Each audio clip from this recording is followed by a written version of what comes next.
Republic day అనేది కోరుతున్నాం. దశక్రీను కూడా రెండేసాయి సుధీ ఇంకెవరున్నారు మన అమ్మను జాతిపిత మహాత్మా గాంధీ గారి పుస్తకాలను పరిచయం జరిగింది.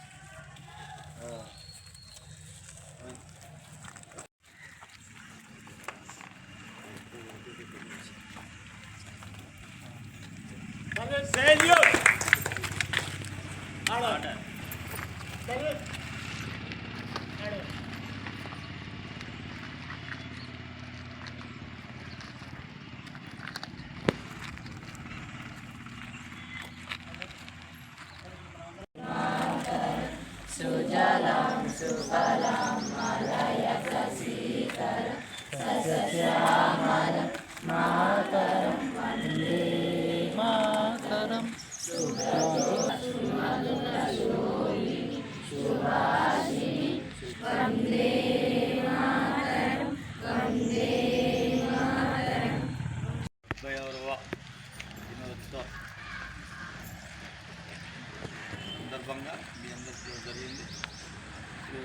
మీ హెడ్ మాస్టర్ చెప్పినట్టుగా గతంలో 1947 స్వతంత్రం చెందిన తర్వాత రాజ్యాంగం రాసిన తర్వాత మళ్ళీ రాజ్యం రాసిన తర్వాత జనవరి 26, 1950 నుంచి మళ్ళీ రిపబ్లిక్ డే స్టార్ట్ చేశారు. కాబట్టి మొత్తం మీ మాస్టర్ చెప్పారు కాబట్టి ఇది మన భారతదేశాన్ని మనమే పరిపాలించుకోవాలి అనే ఉద్దేశంతో రిపబ్లిక్ డేని జరుపుకుంటాను. స్వతంత్రం వచ్చింది కానీ 1947లో కానీ మళ్ళీ రాజ్యాంగంలో భారతదేశంలో ఎటువంటి కుల మత విభేదాలు ఎన్ని ఉన్నాయి, రిజర్వేషన్లు అన్నీ కలిపి మన భారతదేశాన్ని మనమే పరిపాలించుకునే ఉద్దేశంతో భారతదేశంలో రాజ్యాంగం వచ్చిన తర్వాత మళ్ళీ రిపబ్లిక్ స్టార్ట్ అయింది.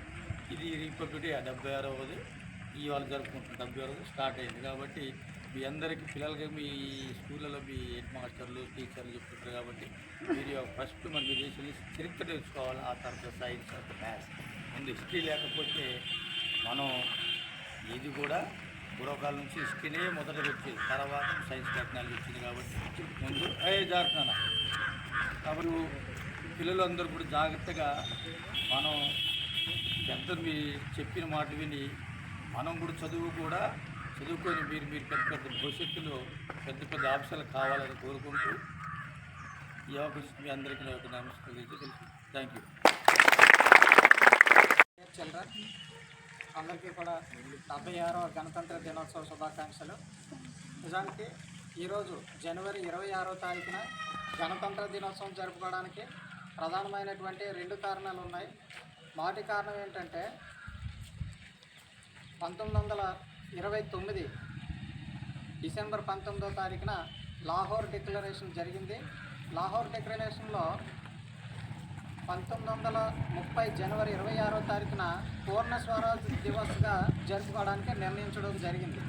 ఆ విధంగా డిసెంబర్ 31వ తారీఖు 1929 సంవత్సరం డిసెంబర్ 31వ తారీఖు అర్ధరాత్రి రావి నదీ తీరాన పండిట్ జవహర్లాల్ నెహ్రూ గారు ఫ్లాగ్ హోస్టింగ్ చేయడం జరిగింది.